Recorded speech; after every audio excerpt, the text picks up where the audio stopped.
Okay, I apologize, I was a little bit late. Now I'm a little bit later. So, hope you... okay, so we were talking about dimension. So the last result was this theorem. So if f from x to y is a morphism, and we have an open subset U in Y, open and non-empty obviously, such that f to the minus 1 of p the dimension, I could take this off, of f to the minus 1 of p is equal to n for all p in U. Then it follows that the dimension of x is equal to the dimension of y plus n. The dimension is additive in this way, and it's enough that it's... What now?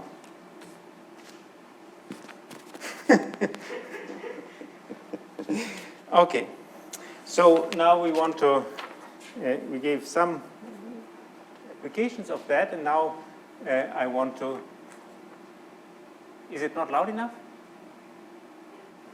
Okay, you just want to... I write this more maybe. Okay, so now we want to prove this theorem about intersections of subvarieties in affine and projective spaces.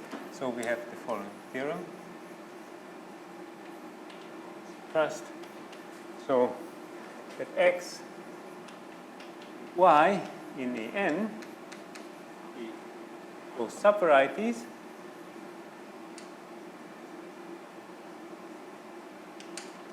so then every irreducible component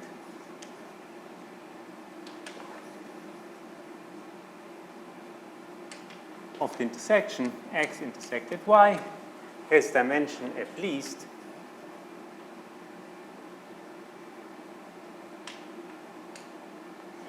the dimension of x plus dimension of y minus the dimension of the affine space in which they lie. We have a very similar statement in projective case. So that x, y in n, those subvarieties,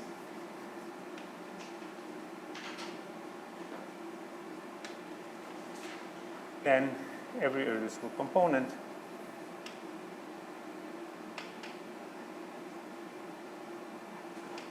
of the intersection has dimension, the same statement.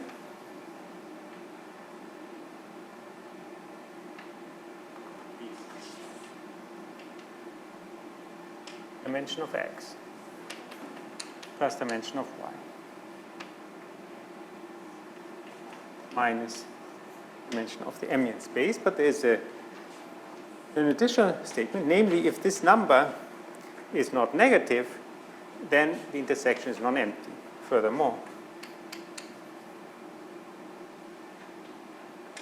if the dimension of x plus the dimension of y is bigger or equal to n, then x intersected y is not empty. Not empty. Okay. Here, here's just a statement. Every irreducible component of the intersection has a certain, at least a certain dimension, but it could be that the intersection is empty, in which case there's no statement. No, the empty set has no irreducible components. But here in the projective case, we have this stronger statement that if their dimension is big enough, these subsets have to intersect. So it's a generalization of the fact if any two lines in projective space intersect in a point, but you see here also any two curves in projective plane intersect, any two curves in the projective plane intersect, or whatever. If you have you have this statement. Okay, and this is something which maybe not precisely characterizes projective space, but it is somewhat special for projective space that you have this. So now let's try to prove it. We will first prove number 1, and then we will use 1 to prove 2, which is actually slightly strange because 2 is stronger. But still, we do it. So we use the diagonal, so we use a trick. So we use the diagonal to reduce the intersection with hyperplanes. So we want. So with hypersurfaces, but in this case, they're in hyperplanes.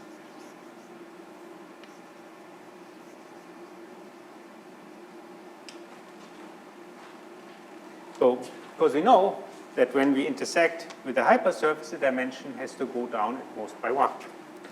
And so, let's see how that works.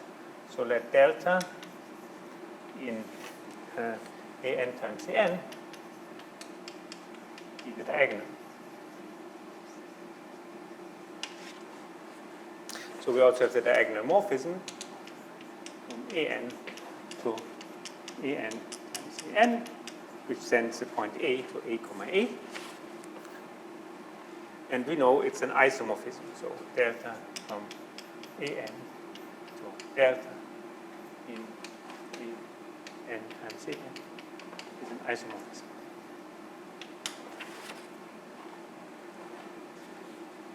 So one should note the following. If we take what is the inverse image under delta of x times y? So x in the first factor, y in the second.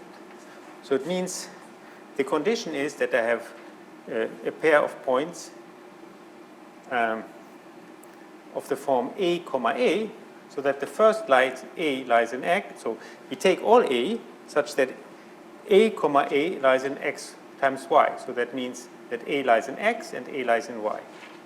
And so this is just x intersected y.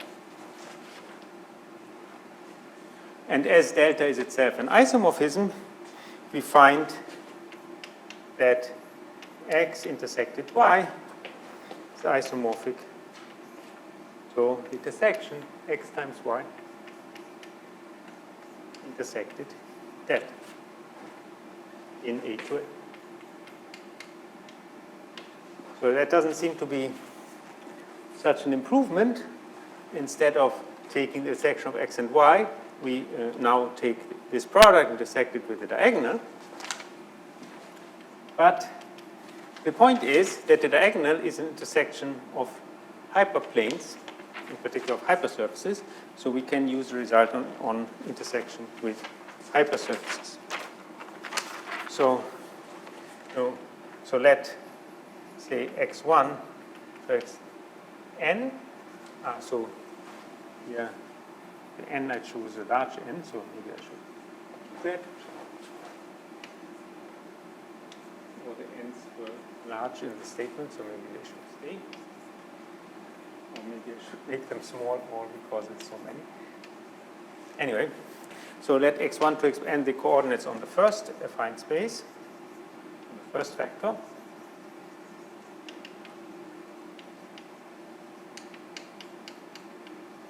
And say y1 to yn the coordinates on the second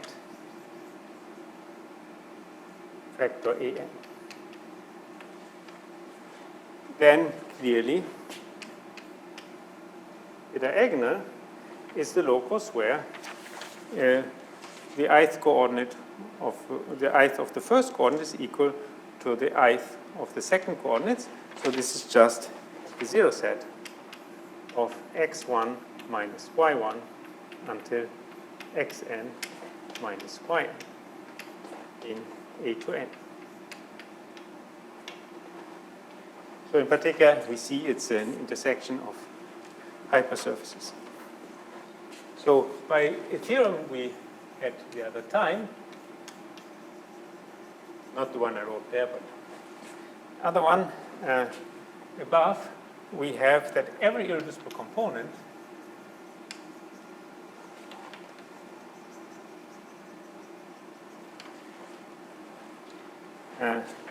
of the intersection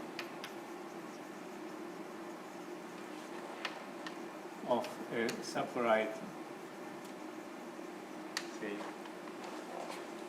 Z subset, whatever, A to N, with a hypersurface,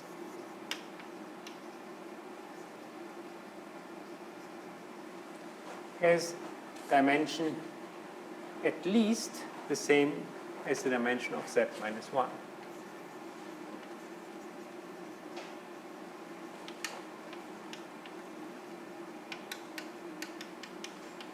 Note, we had there we had assumed that Z does not lie in the zero set of this hypersurface. So in which case the intersection is just Z. So in fact,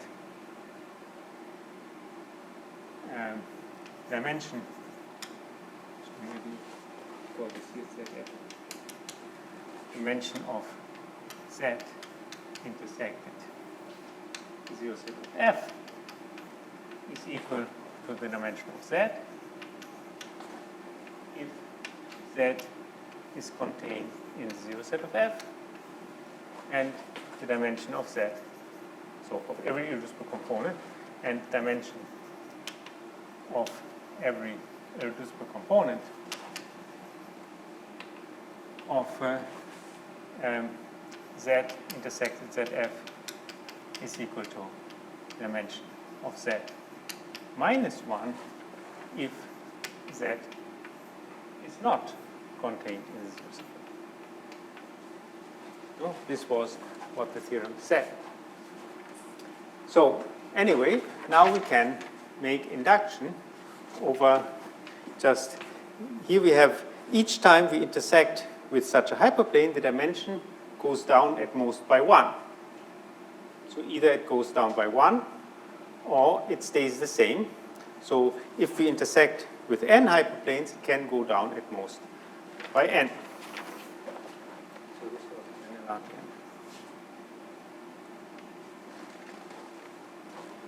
So by induction,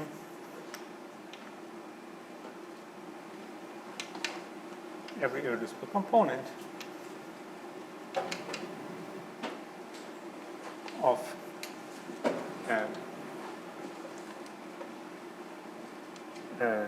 x times y intersected delta has dimension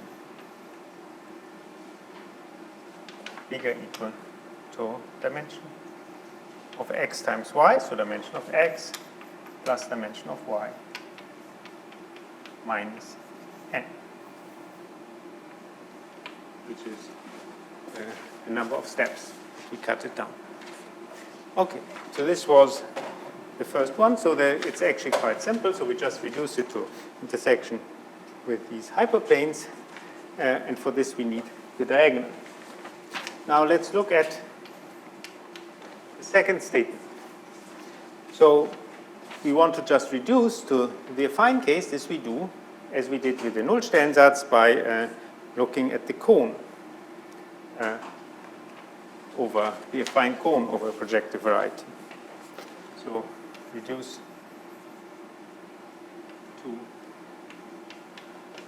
to 1 using the cone.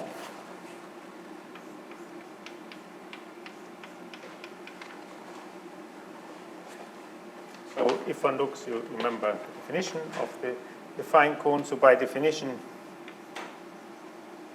we see that the cone of x intersected y is the same as the cone of x intersected the cone of y, if you just look at the definition. So therefore we can instead argue with the cone. And so we have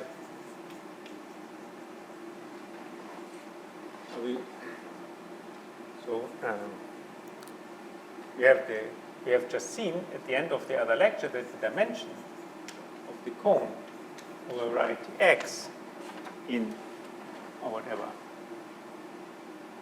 in the n is equal to the dimension of x plus 1, and the same for y and z. So let z be an irreducible component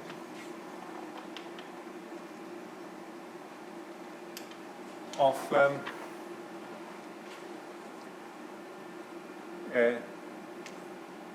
x intersected y. So it's clear that a cone is irreducible if and only if the corresponding variety is irreducible, because it's here given.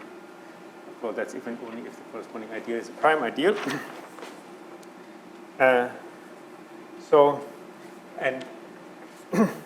Okay, then we have the dimension of z is by part 1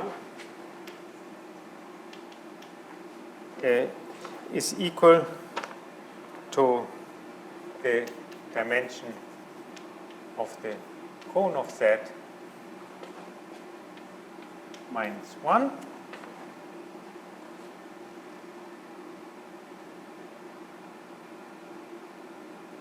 which is equal to the dimension is bigger equal by part 1 to the dimension of the cone of x plus the dimension of the cone y minus the dimension of the ambient an plus 1, and then we still have minus 1.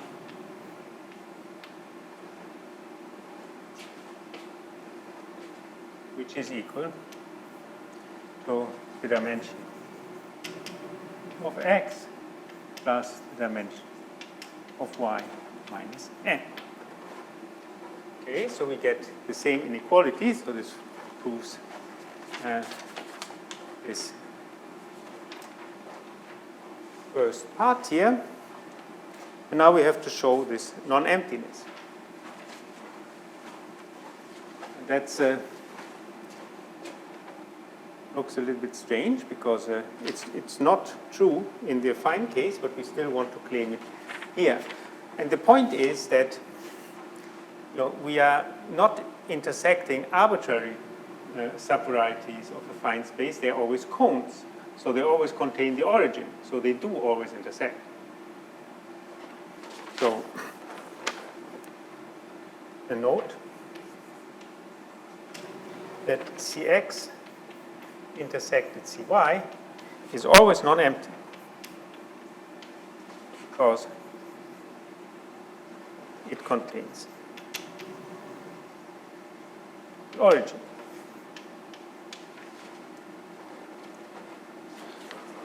So therefore, Cx intersected Cy does have at least an irreducible component.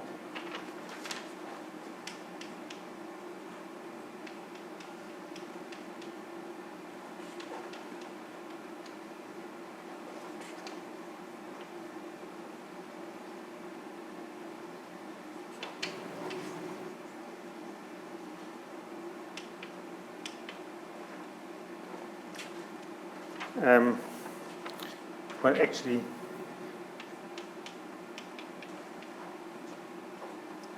okay, it has such a thing, and this has to be the cone over something. It could, in theory, if the intersection was 0, it would just be the cone over the empty set, and this would mean we have not proven anything. But we know, so by this above, if the dimension of x plus the dimension of y minus n is bigger or equal to to 0, then the dimension of Cx plus the dimension of Cy, so Cy minus n plus 1 is bigger or equal to 1. So thus, every irreducible component has dimension at least 1. So thus, C of Z has dimension at least 1. Thus, Z is not empty. Okay, so that's the proof. So it's not particularly. So here one has this tiny trick with the. So reduce it to the affine case, and you manage to prove the stronger statement because you are dealing with these cones which always intersect. So if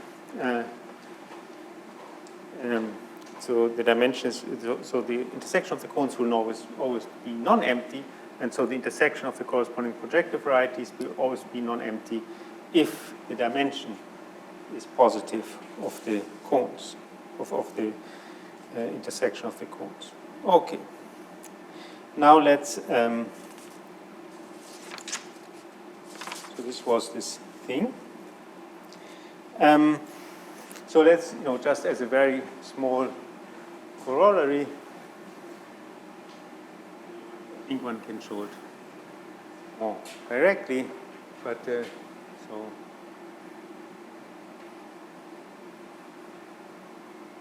say, for instance, 1p1 times p1 is not isomorphic.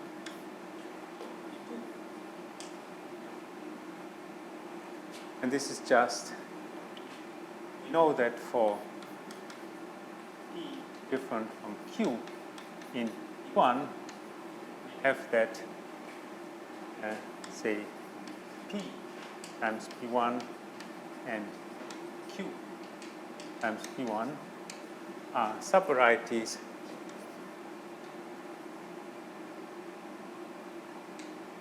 of P1 times P1 of dimension 1, which don't intersect.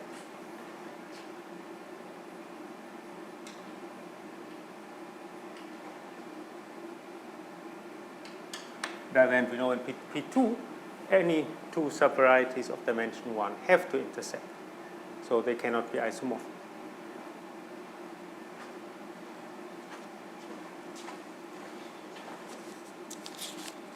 Okay, so I wanted to briefly talk more as a sketch about another way how one could define dimension, which is, which has also some advantages, some disadvantages. This is the transcendence degree of the field of rational functions on the variety. So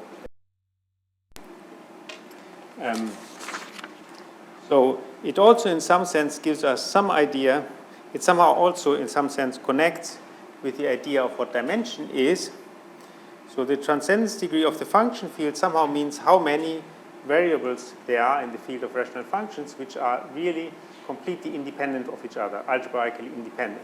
So that's like how many coordinates you have, which are independent. So in that sense, it has also some connection to what one knows from manifolds. So let me briefly.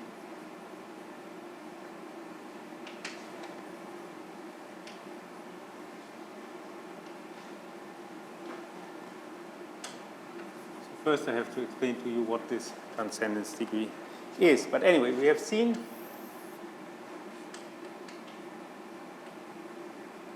that if x and y are two birational varieties, then they have the same dimension.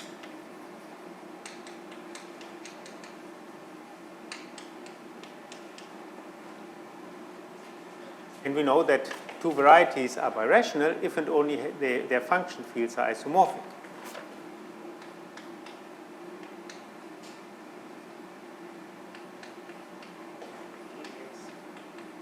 Is isomorphic from Y. Yes, K algebras, if and only if.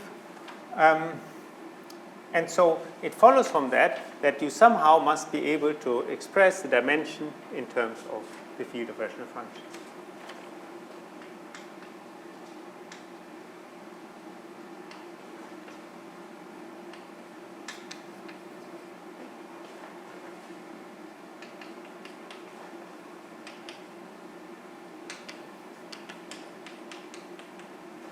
And this indeed is the case. It is the transcendence degree of Kx over the ground field K. So let me first find that.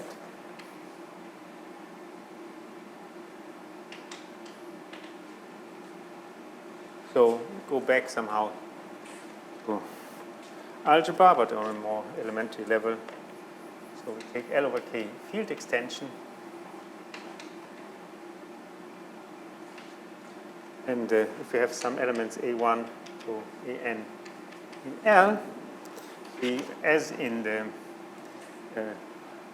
course on algebra, we denote K A1 AN the field generated, field extension generated by these elements.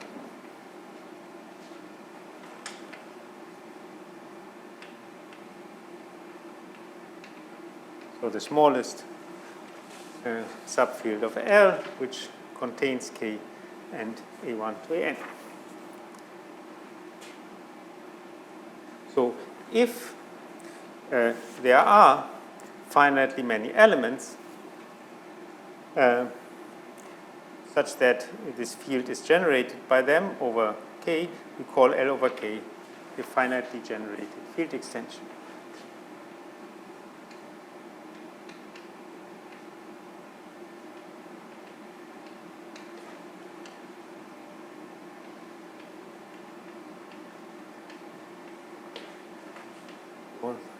L over K, finitely generated.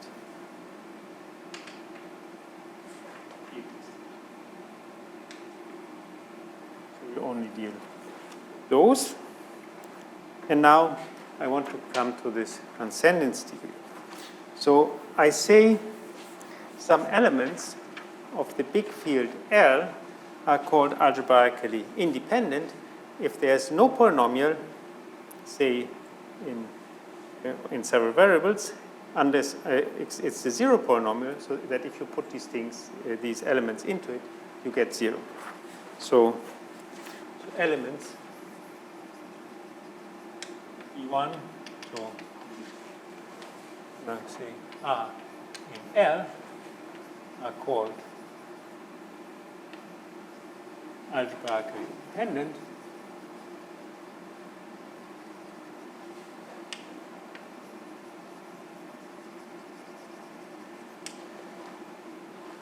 if there is no polynomial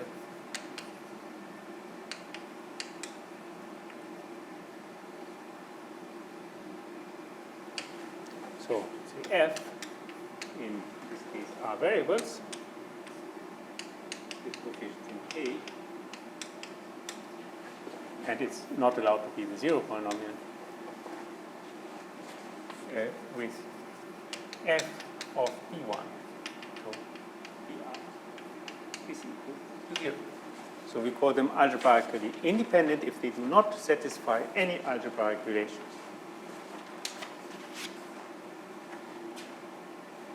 Okay, so for instance, if I take one element, B, in L, is algebraically independent over K, if and only if it is not algebraic, so it's transcendent.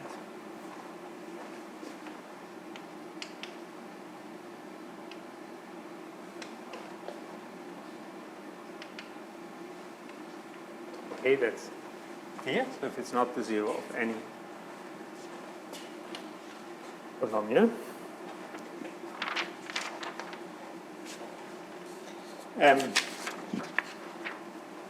So that's mark. Then second should also be clear. So if I have some elements B1 or BR in L which are algebraically dependent,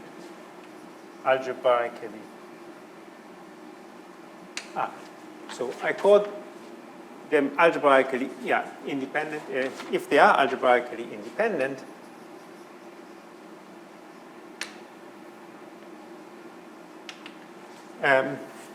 then I can treat these BIs as variables.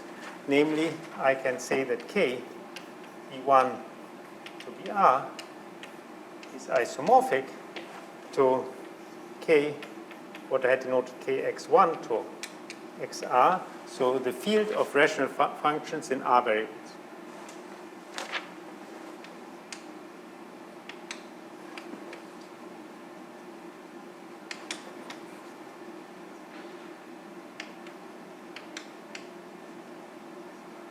Obviously, just by sending BI to XI, we get an isomorphism. And the third one I just say, I don't think it's difficult, but anyway, so let, the last one is also clear. So let B1 to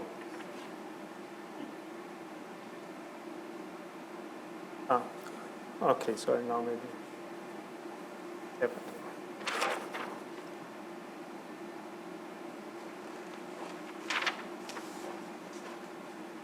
Okay, so that's this. So a maximal set of elements which are algebraically independent over K is called a transcendence basis.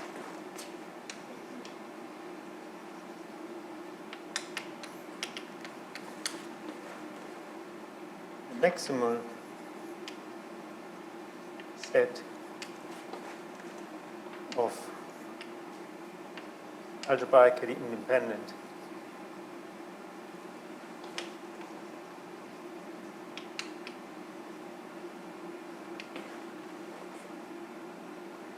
in L. So I mean of elements in L which are algebraically independent over K is called a transcendence basis.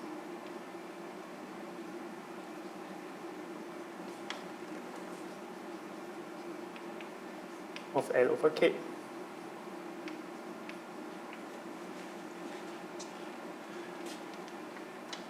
So now, and the number of elements in the transcendence basis will be called the transcendence degree.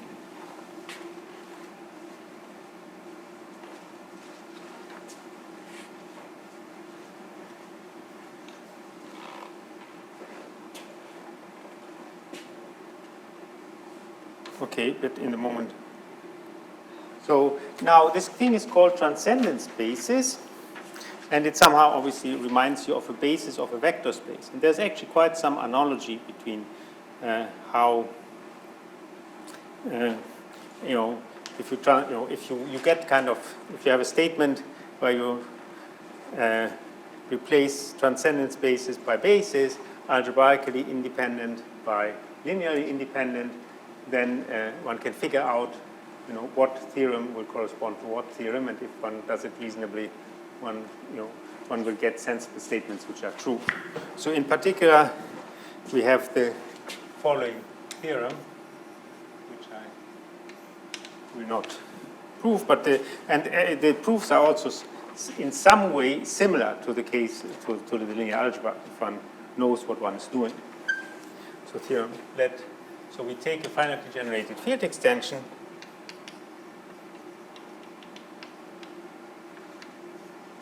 a finitely generated field extension,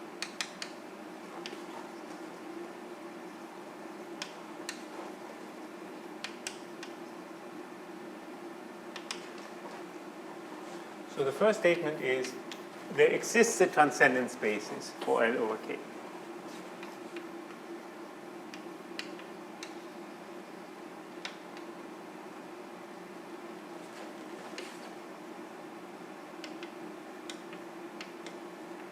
And in fact, I can choose it as a subset of the generators.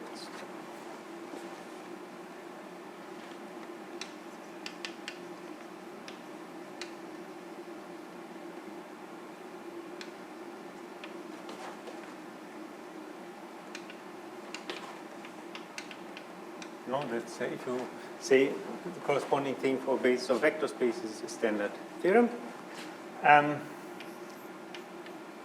Then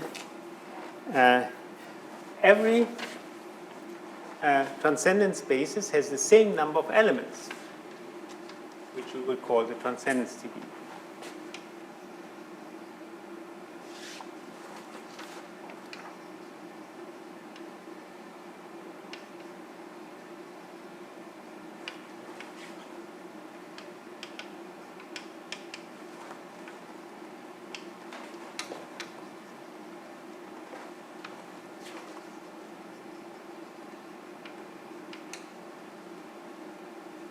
No, the transcendence degree.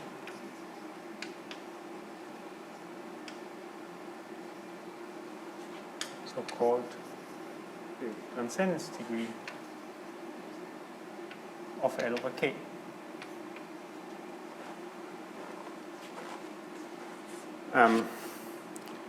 Okay.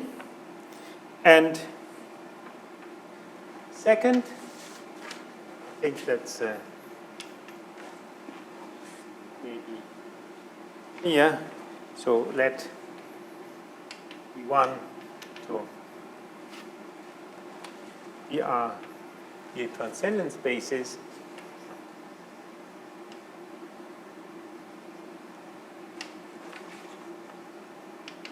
of L over K, then L over this transcendence basis is a finite algebraic extension.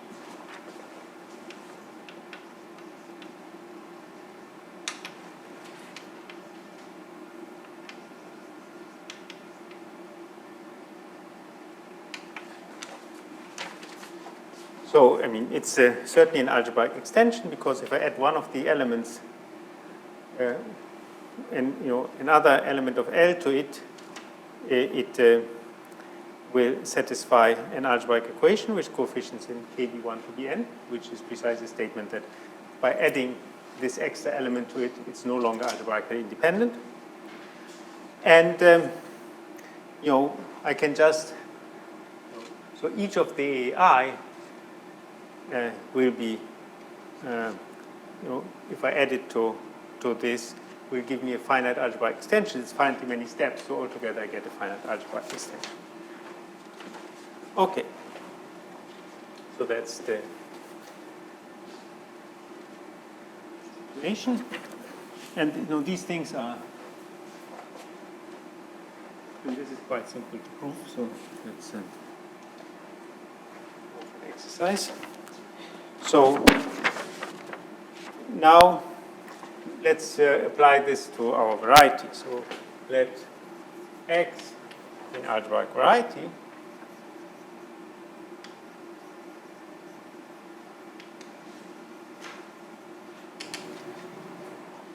so then it contains an open affine subset.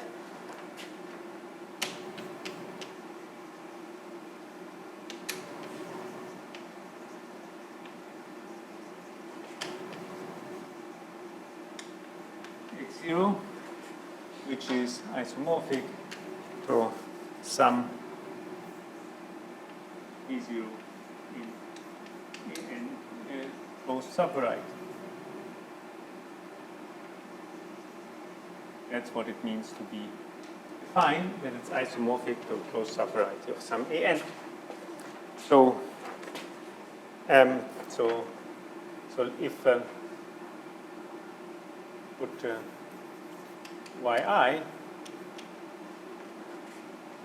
in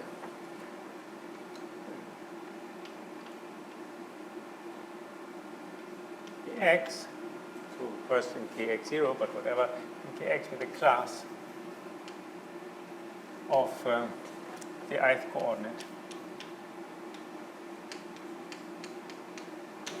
Okay, so we have here the nth coordinates. They give us some functions here, so the coordinate functions on V0, via the isomorphism they give us some regular functions on x0, and so thus they give us some rational functions on x. And so, and as a x is anyway, so then kx is isomorphic to k y1 yn. So field extension generated by these functions. Because after all, here the kv0 is generated by the restrictions of the xi, because they're just, the elements here are just a of v0 is just the restrictions of polynomial in x1 to xn to v0, so these are just polynomials in the yi, and then to make k v0, which is isomorphic to kx, we just take the fraction field. So as a field, it's generated by these elements. So as we see, thus kx over k is a finitely generated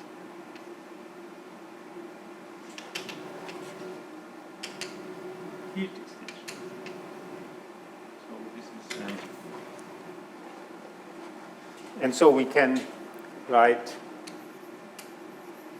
the transcendence degree of kx for the transcendence degree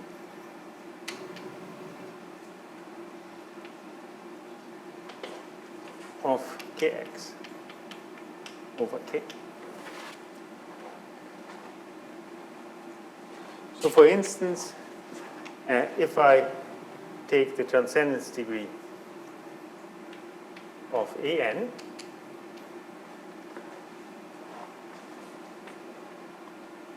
of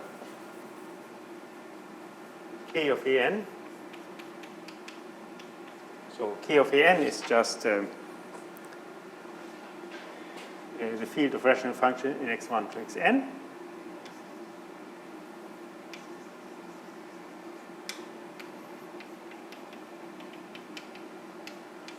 And obviously these are all algebraic independent. This is n. And also the same is true. I mean, we know that k of Pn is actually isomorphic. So the transcendence degree of k of Pn is also n, which happens to be equal to the dimension of an. Also equal to the dimension of Pn. And the claim is now that this is true for all varieties. The dimension of a variety is equal to the transcendence degree of its field of rational functions. And that we want to show now.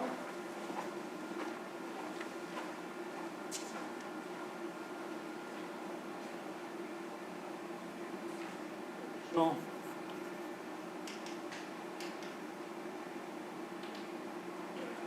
all varieties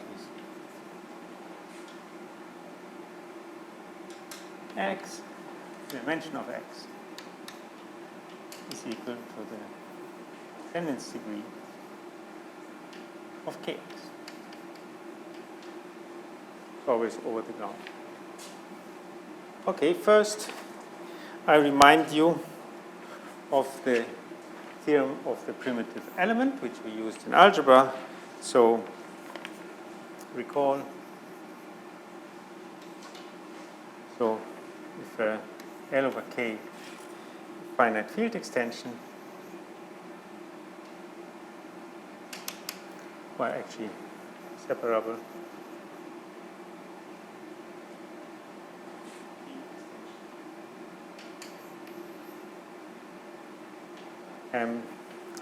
then there exists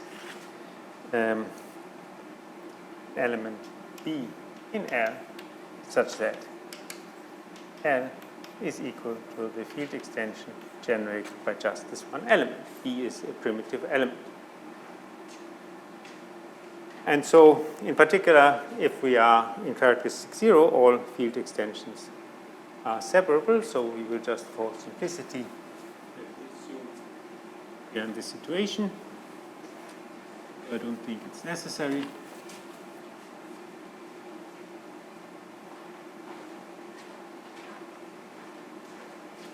So, Theorem. Every variety X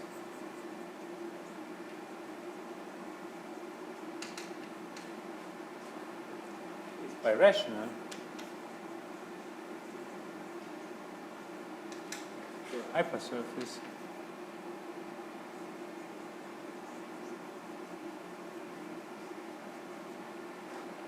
in fine space of dimension of X plus 1.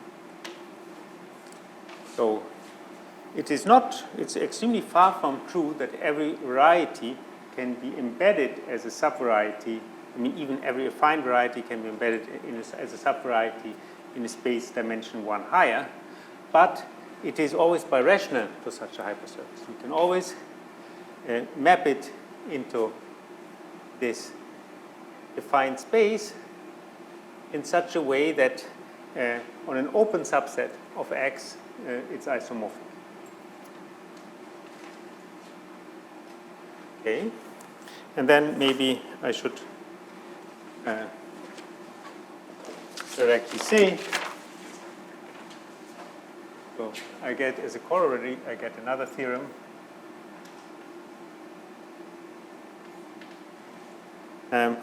Let X be a variety.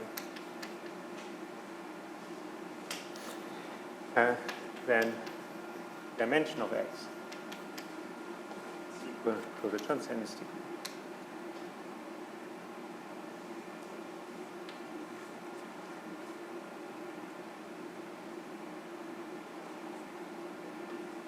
This is also true, but this is not what I wanted here. Here I wanted the transcendence degree of X plus 1. Which then follows from the transcendence degree of plus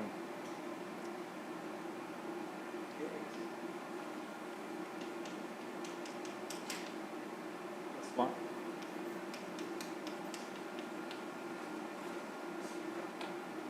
What is equal to transcendence degree? Okay, and so then after that, what I said is true, namely that that I can embed X to a fine space 1 dimension higher, but I need this intermediate step, because proof X is isomorphic is birational to a hypersurface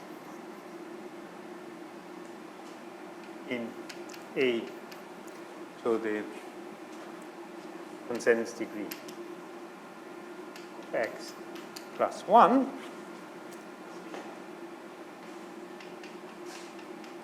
and the dimension, we know that the dimension of a hypersurface in AN is 1 less than the dimension of the M in space. X is equal to the transcendence degree of X.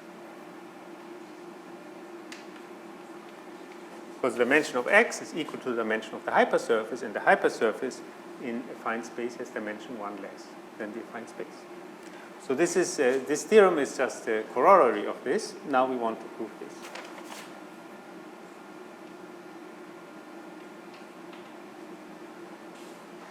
And this is in some sense a straightforward application of the theorem of the primitive element. So let's see. So let X1,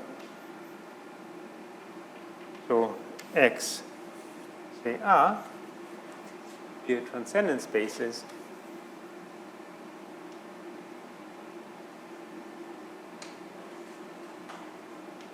of kx over k. Then, by what I just said, kx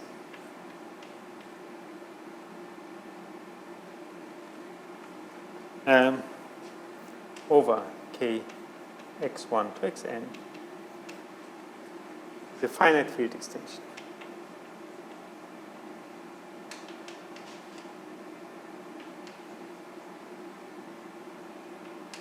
Now maybe for simplicity, I assume that the characteristic of k is equal to 0. Then by the theorem of the primitive element,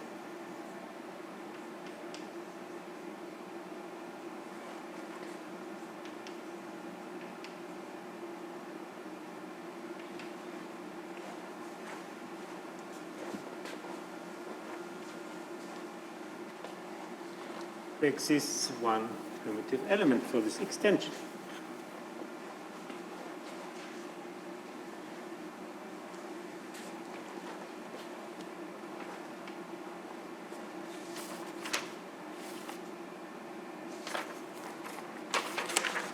There exists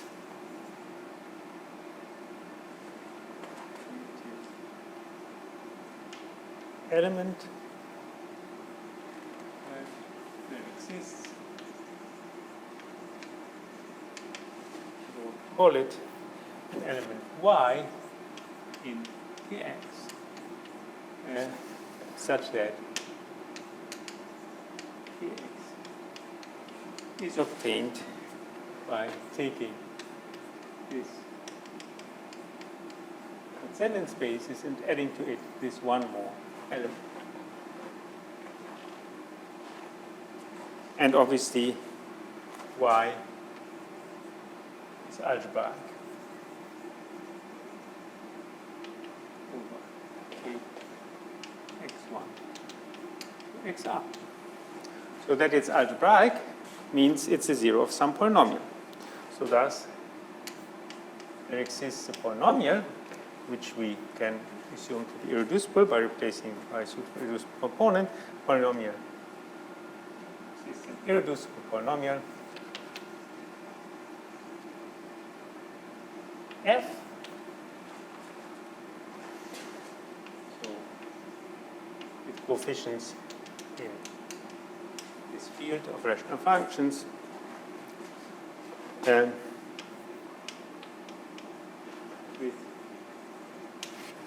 f of y is equal to 0. So if however there exists such a polynomial, such that is 0, and if this polynomial is 0, then it might have several irreducible factors. For one of them, f of y must be 0, and so we can replace it by that. So I can write this out. So f is some polynomial with rational functions. So I write L.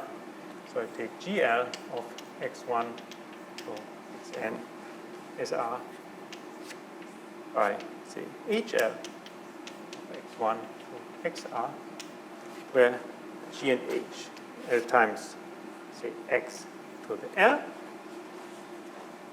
where G, the GL and the HL are some polynomials. A rational function is just the quotient of polynomials.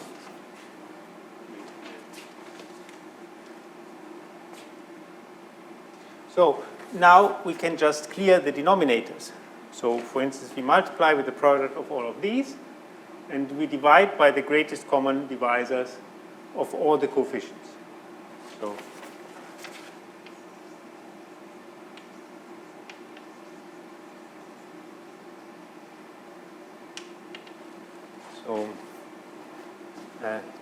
multiply by product of all the HLs, of all the denominators, and divide by the greatest common divisor of, I write it out, maybe greatest common divisor.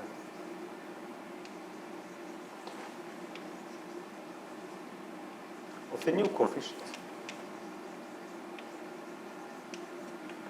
So then we get a new polynomial, so get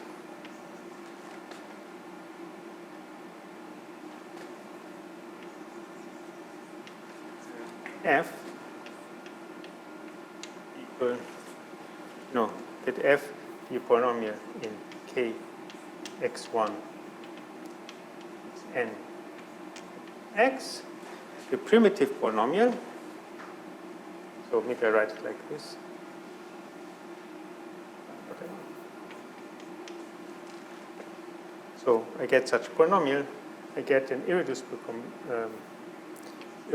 polynomial.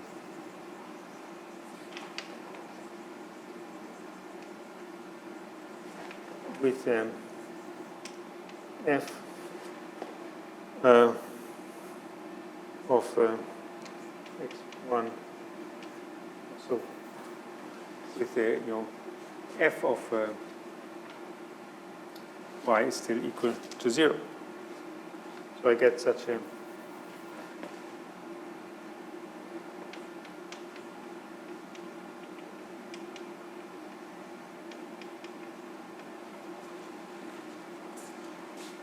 okay.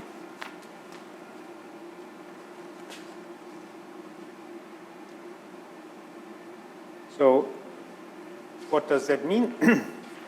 So first, this polynomial can be taken to be irreducible. F, the small f was originally irreducible.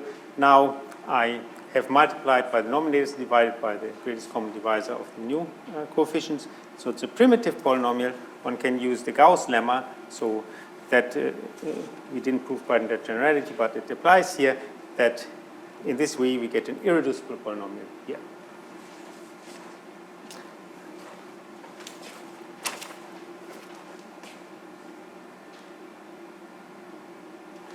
So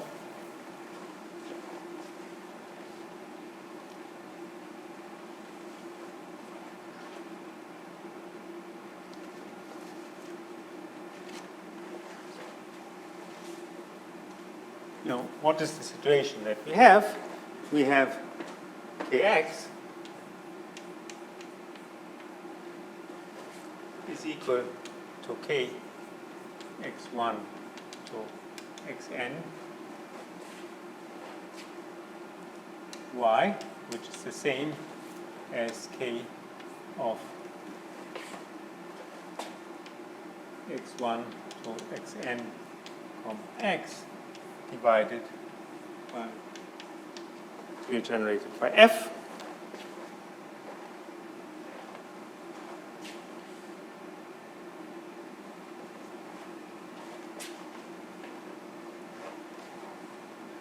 And this is the same as we take k x1 to xn comma x, this polynomial ring, we divide it by the ideal generated by this polynomial f, and we take the fraction field. Okay, so this is the same thing, but what is this? So this last thing is the field of rational function of the zero set of f. I know this is determined n. Anyway, zero set of f in a to b n plus 1. So in the course, this r changed to an n, but anyway, the number of elements here was the elements in the transcendence basis. So we find that the field of rational functions on x is the same as the field of rational functions on the zero set of f in a n plus 1, where n is the number of elements in transcendence basis. You can say here, this is, maybe I take one more step. this is the fraction field of the coordinate ring of the zero set of F. And therefore, this is K of the zero set of F. Where the zero set of F lies in AN plus 1. Okay. So this is, in some sense, a not very... Okay, so this proves it. It's maybe not a particularly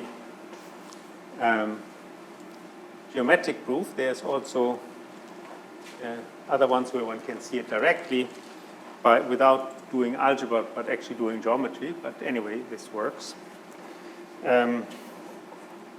What one can actually prove, if one knows a little bit more, is that one can take, if the variety, you can assume the variety lies in AN, then you can project from a point outside the variety.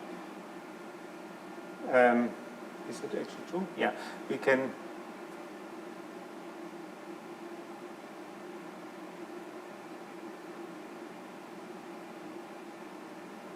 Actually, well, I have to see whether this is true.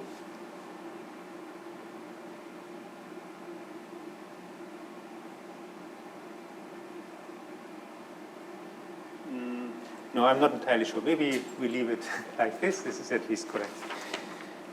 Okay, so this was as much as for the moment I wanted to tell you about dimension. Maybe you might feel it was even too much. And now we want to talk a little bit about tangent spaces, singular and non-singular points. Which is in some sense a more elementary subject than dimension. I mean, here for the dimension we actually had to work at some places to improve some actual results. Tangent spaces are in some sense more elementary, and smoothness, the only thing is that one needs the concept of dimension in order to have a meaningful treatment of it, and so I need to do that first. So let me talk about tangent spaces and non-singularity.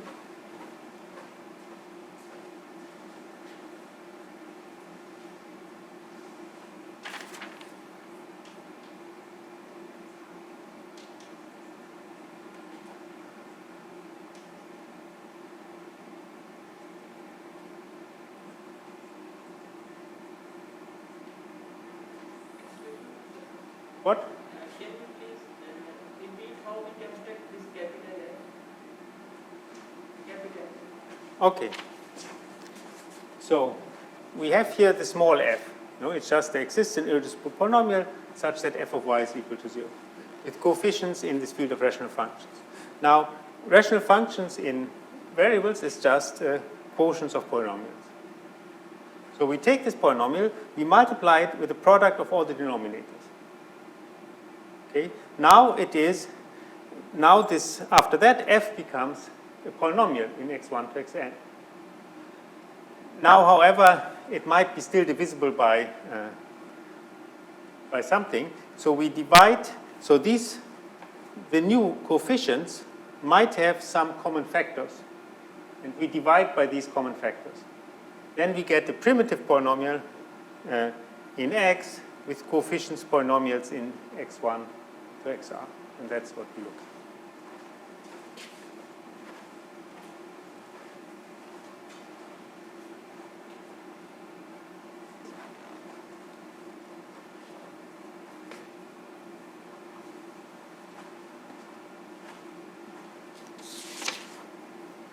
So just to make it even more, simple, we start with the case of hypersurfaces, where it's particularly simple. So deal with case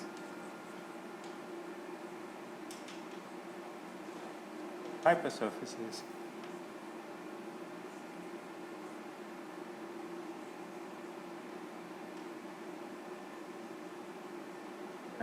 C of f. Yeah. So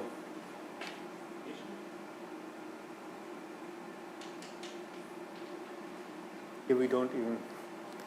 So I just want to say what it means for a point on a hypersurface to be smooth and what it means to be singular. So for f a polynomial,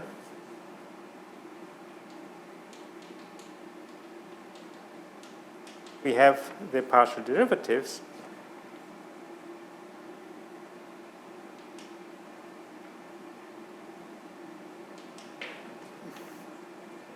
f by dxi, which are also some polynomials. Obviously, we don't do analysis, but just everybody knows how to take the partial derivatives of polynomials, and so we just do that. I mean, by the standard formulas. So let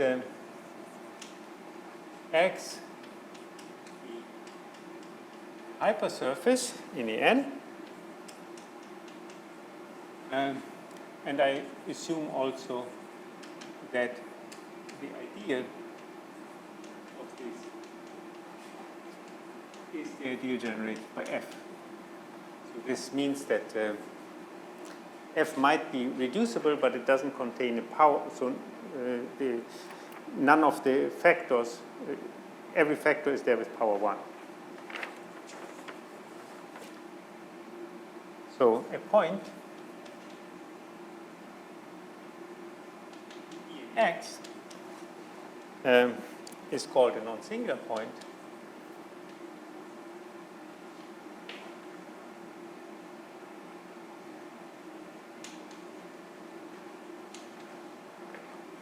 of x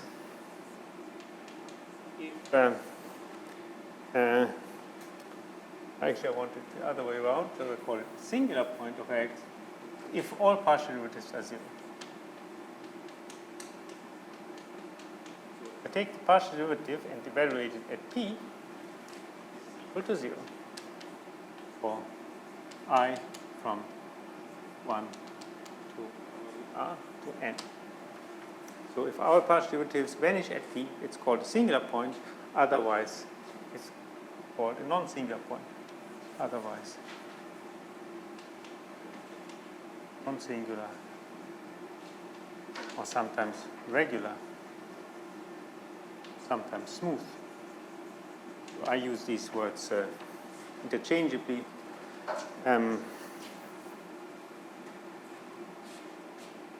Does more advanced stuff, maybe over not closed fields and so on, then they are different, but in our context it means precisely the same.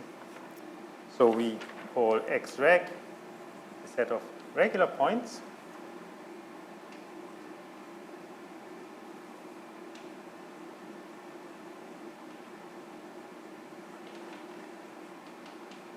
and x sing set of singular points.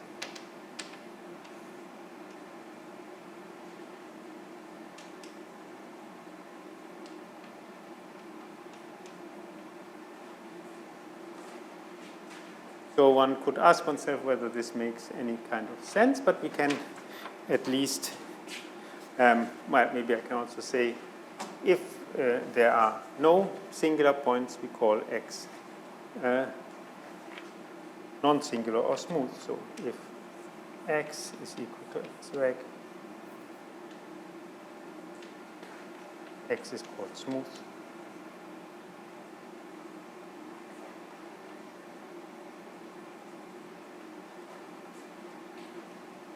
And that actually would correspond to, if you look over the complex numbers, and such a thing with a standard topology, a non-single variety would be a manifold.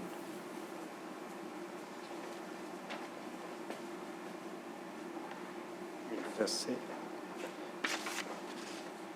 So let's look at some examples. Because a priori is just a definition, and we don't even know whether it makes sense.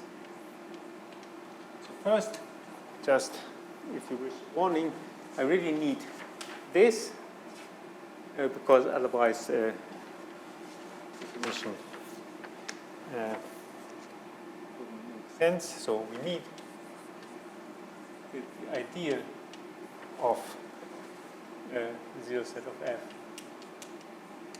is equal to f Because otherwise, for instance, if we take the zero set of y squared in A2,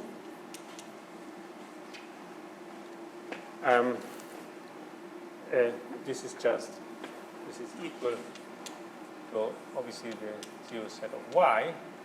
So this is just a horizontal line like this, and this is smooth. As one can see if one takes the partial derivative of y. But if we would take this one, then all its partial derivative of at every point in the zero set of y are 0. But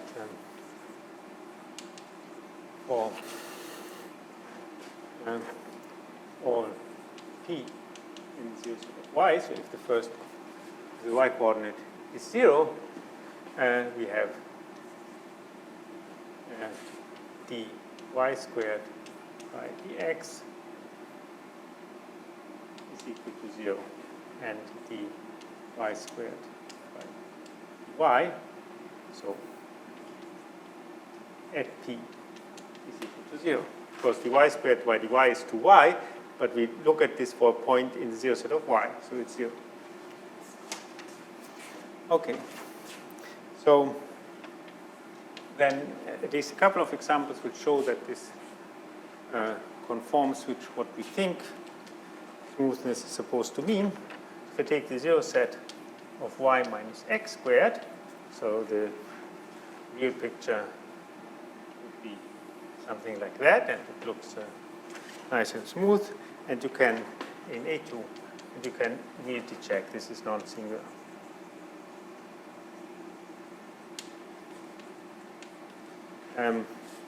No, you just take the derivative.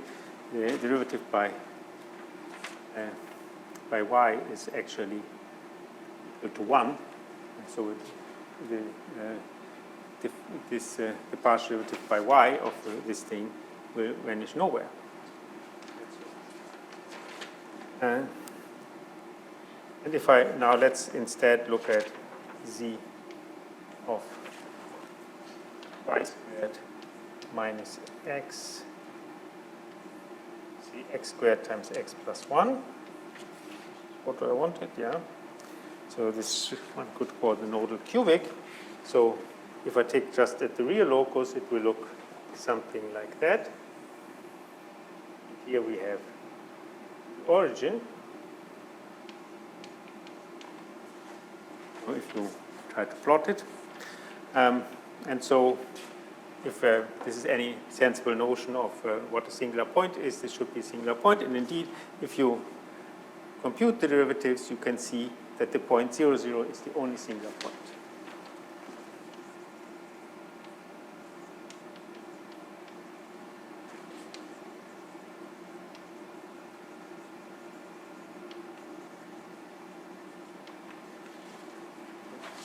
I mean, I should say it's to check that something is a singular or non-singular point. If you have explicit equations like this, it's just trivial. No, you just make this computation, so there's nothing there.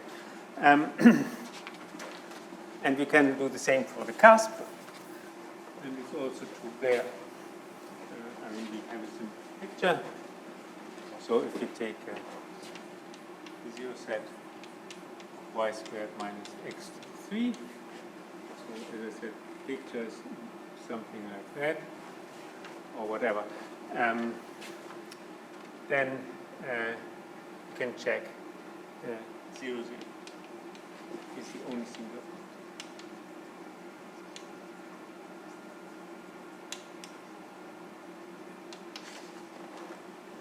Okay.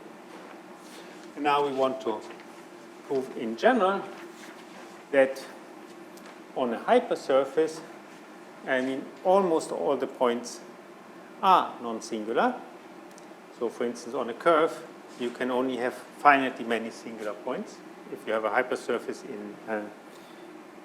in the plane, then it can only have finitely many singular points. Or on a hypersurface, the singular points are a proper closed subset, or the non-singular points are not an open dense subset. So this is point proposition.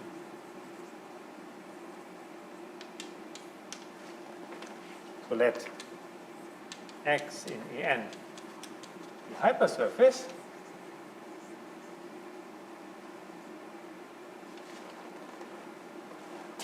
then the set of regular points is an open dense subset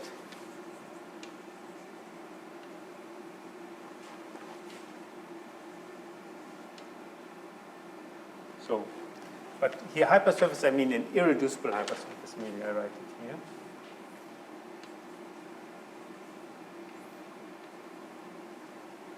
I want irreducible is an open dense subset of X.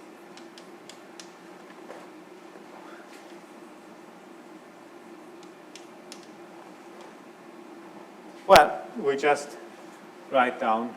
So what is? So we actually want to show that the set of singular points is a closed subset of X, which is not equal to X. So let f in k x1 to xn be irreducible, such that X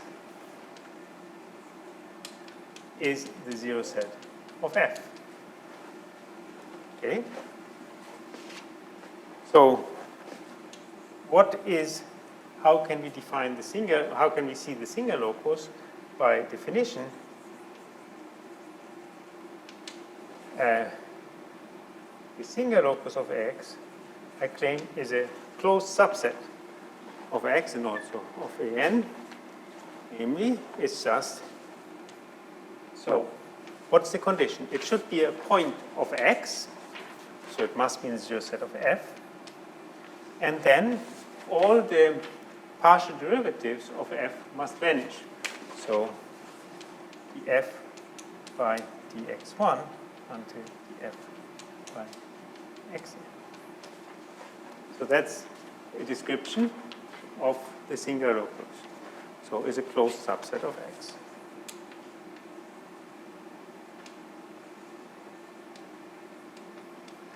To show that the complement is an open dense subset, we have to show that the complement is not empty. So X reg is open in X. So if X reg was empty, what then? Then okay, so that means this thing is the whole as a zero, is the same as zero set of f. That means all these partial derivatives vanish on the zero set of f.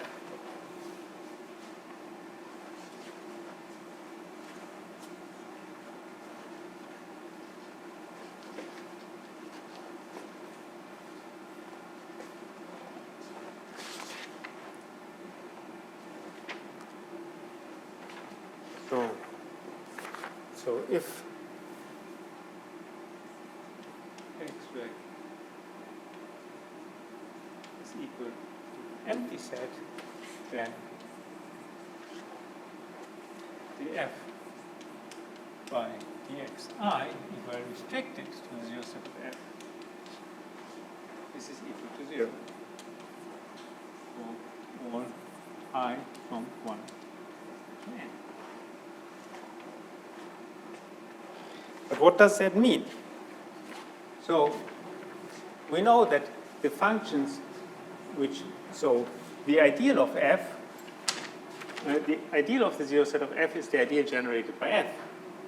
So that means if these things vanish on the zero set of f, they must be multiples of f.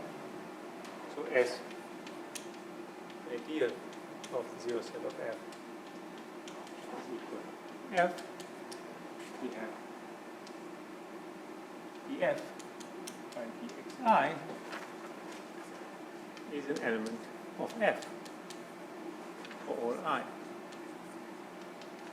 But this is rather impossible because the degree of this polynomial is strictly smaller than the degree of f.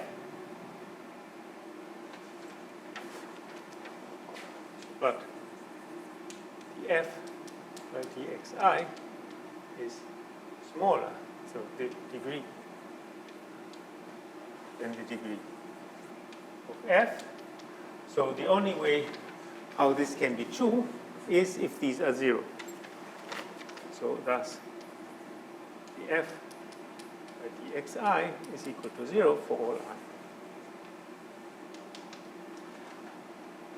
And now I can either, I will for simplicity make again the assumption that the characteristic of k is equal to 0. I think with the, it might even be, so anyway, I make this assumption that the characteristic of k is equal to 0. In that case, if all the partial derivatives are 0, it follows that the function has to be constant.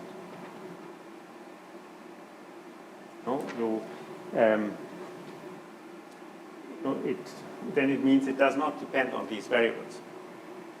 So thus f is constant.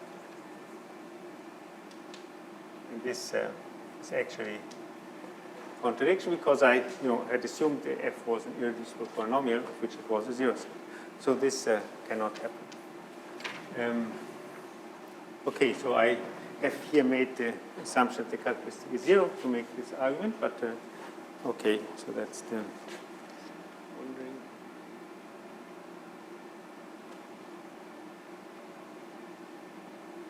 Anyway, I think so I'm just in the moment wondering whether this is actually in this case necessary. But, okay, I think otherwise maybe one would have to make some assumption on the polynomial. But anyway, so if the characteristic is 0, then we have the statement. And we will just make this for simplicity. Okay, so let me see.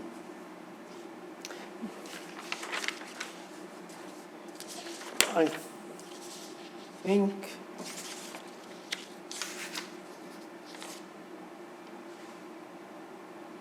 I don't know how much time I actually have. I'm obviously now over time, but on the other hand, I started very early, very late. So I think. Can you hear me? Yeah. You can the time that you need. No worries. No. But I was just talking to the students also. Because I think it might be a good moment to stop now, and then maybe on other occasions take more time when it's more natural. So I maybe finish now for today, and then I have a few minutes if I need them. Okay. So. Have a good evening. Are there questions? So, this last bit I think is relatively elementary, and then we'll see where we get. Okay, thanks. What if our variety is not a hypersurface? Can we discuss algebraically about singular quantities? Yeah, certainly. I will do next time. That's just the next step. This was just the beginning. Just as a motivation. I could also have not talked about hypersurface.